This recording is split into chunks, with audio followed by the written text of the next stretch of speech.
আসসালামু আলাইকুম এভরিওয়ান, সবাই কেমন আছেন? নিশ্চয়ই অনেক অনেক ভালো আছেন। সবার মতো আমিও বলতে চাই শুভ নববর্ষ। আসলে শুভ নববর্ষ যেটা বাংলা বছরের প্রথম দিন, আসলে এই পহেলা বৈশাখ উপলক্ষে যে আজকে পান্তা খাচ্ছি, ব্যাপারটি আমার কাছে এমন নয়।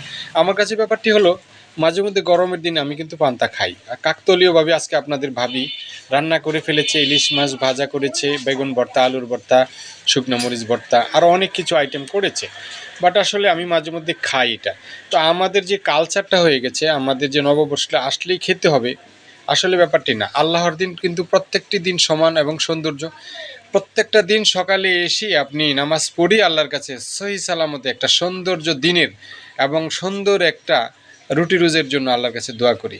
তো আলহামদুলিল্লাহ, আল্লাহ আমাদের ভালো রেখেছে, সুস্থ রেখেছে। আলহামদুলিল্লাহ, সবাই সুস্থ থাকেন, সুন্দর থাকেন। নতুন বছরের শুভেচ্ছা সবাইকে। কিন্তু একটা দিবস আসলেই দিবসকে মেনু করে যে খেতে হবে, ব্যাপারটি আসলে না। বলতে পারেন আমার সামনে এগুলো কেন?